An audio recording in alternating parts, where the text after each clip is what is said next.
I said I would tell my story, how we got into business and what we did and all that good stuff. So, and then after, talk about my learnings from that.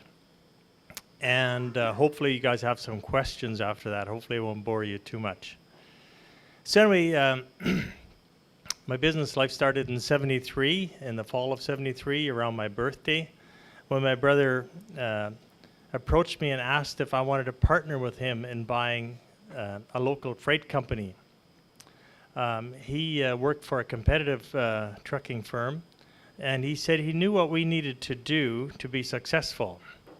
Lacrete, Fort Vermilion, and High Level, they only received freight service from Edmonton kind of once a week. So he knew if we enhanced our offering, if we would give them maybe 2 or 3 days a week service compared to 1 day a week, it would definitely, we would get a lot more business. Our business would grow.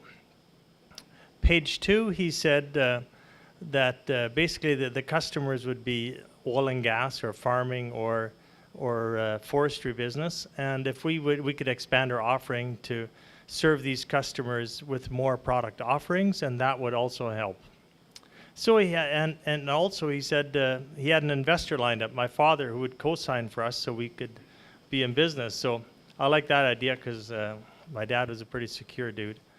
So anyway, so we thought it was a good idea. So, but we had one big problem. I had never been in business before. John had never been in business before. So we had a huge learning curve the first couple of years, and never managing or leading anything, it gave us huge issues. So anyway, as we proceeded, things went well. Our plans were good, and but we spent a lot of money, and cash flow was a big issue. So I know what begging is all about. So that's why we get along with Dara. I really, credit union's been very good for me, but I know how to beg, you know. So anyway, they've been great. But after a few years, we had a couple of really tough years, but we had very tight credit terms and really watched our expenses, and things came together. And after a few years, we made a lot of money. But another thing that happened to us through time, and I realized, is timing is so important. The economy in northern Alberta, or basically all of Alberta, maybe even the West, grew really fast from 1975 on. So we had the wind at our back, and life was actually easy when the economy grows that fast. Good friend of mine, Henry Ham, said, when it gets windy enough, even turkeys can fly. So I've been that turkey I could fly because it was really good. So the later 70s were very, there's a lot of growth, and our company really grew. So as we were growing, my brother's love was for farming. That's what he wanted to do eventually. And so we bought farmland, and we invested in a grocery store, and we bought this propane and fuel and chemical fertilizer kind of company.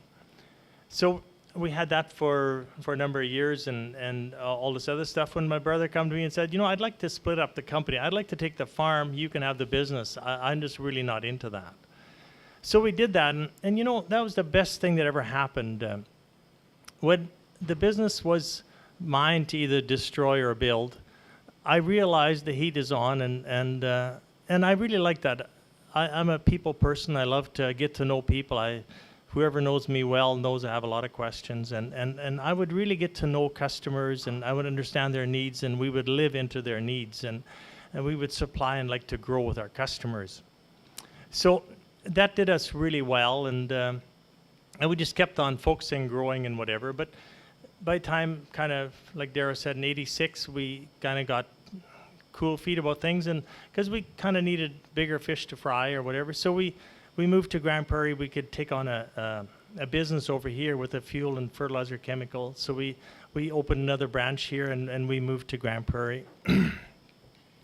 So we just did the same thing, just really got to know the customers. We were very passionate. We had a lot of people like Peter over there. Peter's listened to my BS for a long time. He's worked with me for like 30 more years, and so we've had a lot of long-term people. Nicole here has been with us for a really long time, and they take my abuse, so it's a good thing. I thank you for that. So Anyway, so we would do that. I would spend most of my time just getting to know people, understanding their needs, and then trying living into their business and their time and supply their needs. So that went really well. We moved here in 86, and then by 88, we started expanding and buying other businesses or setting up in other towns.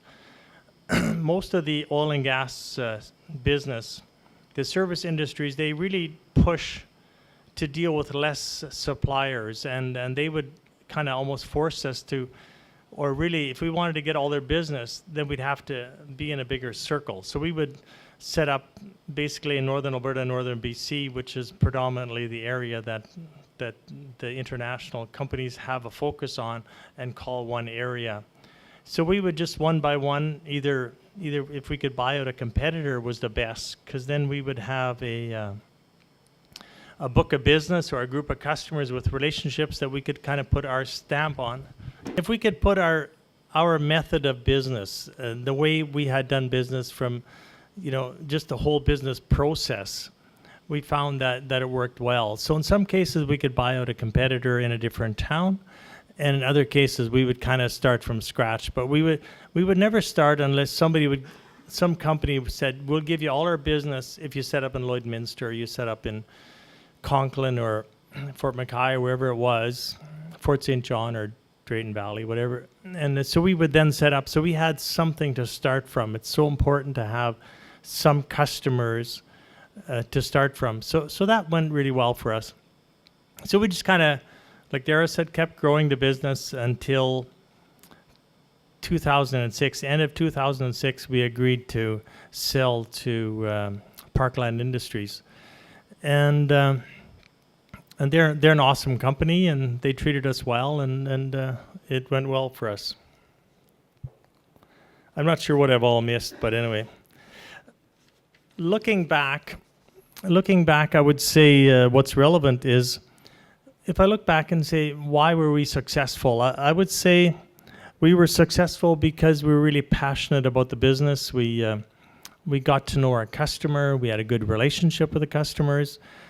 We valued their business, and we really took it serious. We looked after their needs, and we need to be competitive and have an offering that they could respect and save them money. Because end of the day, if we cannot save the customer money or be on their good side, sooner or later the love wears pretty thin, right? So we need to do that, and I thought we probably did that. So we still have a lot of customers that I meet. I mean, it's 10 years ago when we sold, and I really miss a lot of those customers and staff, because we had a really good team put together, and they liked my little stupid jokes or whatever. I'm not sure why they all stayed there, but we had a really good staff and we had good customers, so that went well. So I would say being passionate is one thing that was a good thing. I think timing is another big thing. I just know we were in business for a few years after we got going in 73, and when the economy really changed, and if we have the wind at our back, it's just so much easier to do business, and it's fun to be in a growing environment. So timing, I think, different businesses I've got involved in, it's all about timing. If the timing is right, it was successful. If the timing is not right, it's pretty hard to be successful. One thing I forgot to say is I think it's important to be passionate in good times or in bad times.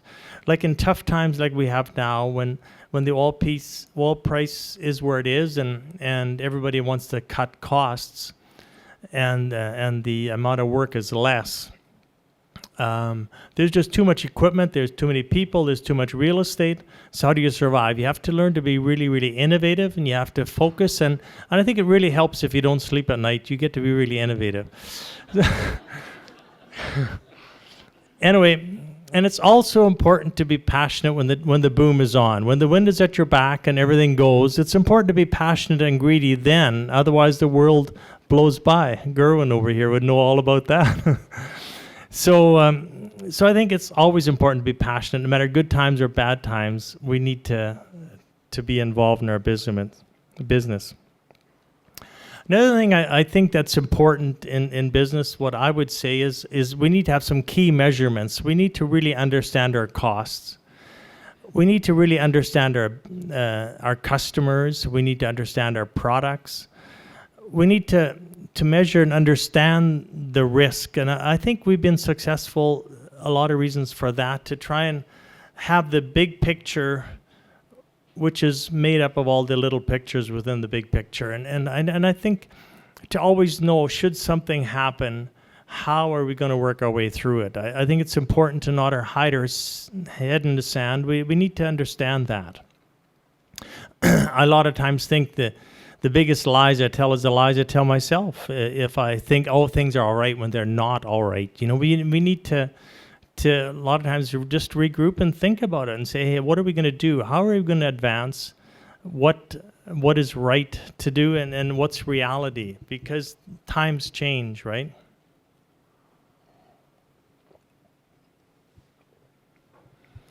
So I think it's really important to have key measurements, and the measurements should not just be financial risks, but they should be safety, environmental, all these other risks. I think it's really important to have good measurements and understand that. Because any kind of a wreck is a real game changer. So we need to understand, doesn't matter if it's a Husky oil spill into the North Saskatchewan or whatever it is. It can cost a lot of money, and the world of public perception with social media or whatever is all out there. It's just really important to be aware of what's going on and to have the big picture. And it's important to have some gray hair, I think. But that or they'll come automatically. I think another thing that's important is setting some goals and having a vision, have some good budgets. I think it's a lot more relaxing if we know where we're going, we know where we want to go, and what's realistic, and involve all the people around us, be it investors, be it partners, or the bank, the credit union. Dara always needs to know what's going on, and it's important, and she's done a really fine job with that. But I think it's very important to have goals, budgets, vision, all that good stuff. I think it's important, and I think it pays off in time.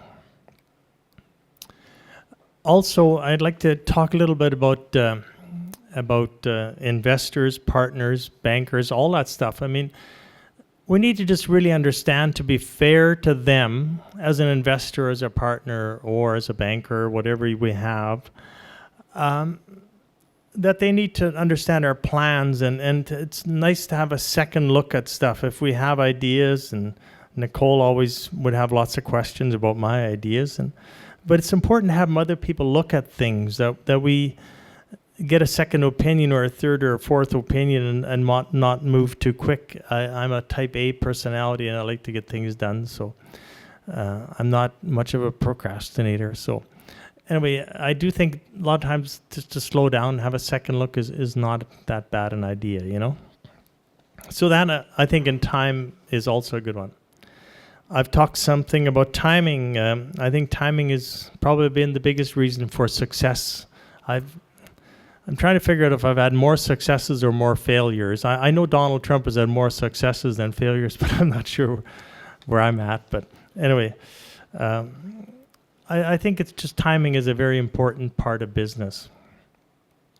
Another thing I'd like to talk about is stress. I think we have stress. I have stress within myself, within my family, or within the business world that we live in. And I think it's important to recognize that and to have a circle of friends that we can talk to about stress or about things that bother us, or good or bad, whatever they are. We need to have a good circle of friends, and I think it helps a lot in our stress world and how we handle things. I think for me, I've been fortunate to have a lot of good friends that I can bounce ideas off of, and it helps settle things down. So I think stress is something we can't underestimate. I think it's important. Another one is competition. I've always looked at competition, and we've had pretty hard rules, and wherever I'm involved, that we do not say anything bad about competition, because we need competition. Of course, I'd like to be the only guy in the block and not have any competitors, and I would then get my margins, I'd get the products, I'd get whatever, but that's not realistic. So it's realistic that we're going to have competition, so we should get along with our competitors, and we should learn from one another. Hopefully they can learn from us, and hopefully we can learn from them, and hopefully together we can better our industry. I just think it can be a lot of fun getting to know competition, working with them, and sometimes it's good and sometimes it's not good, you know. And we as competitors, like friends, sometimes we're going to not agree on certain things, and those things happen, but it's real. And you cannot have a lifelong friend without having some blow-ups. And some people say I have a personality because I can sure blow the steam. So I think it's important to understand competitors and put it in perspective, and I think to respect them and learn from them, and hopefully they can learn from us. Another reality in my world, and I'm not sure about others, but we've had some failures where we've got involved and they've not worked. They've simply been a disaster. You know, when things work really well, like my Newfelt business I could sell to Parkland, I think, man, how can I or our team be so smart that we can put this together, right? But then when it fails, I wonder, how can I be so stupid? How can I not see through this, right? So we get the good and the bad.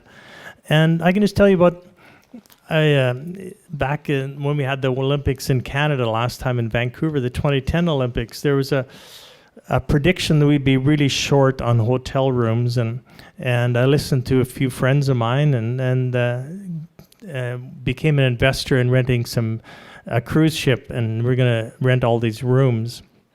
And things were going well. We had all these Russian athletes and coaches and fans that were going to rent these rooms, until about a month, 6 weeks before, all of a sudden the business community in Vancouver decided they would shut down all the business during the games.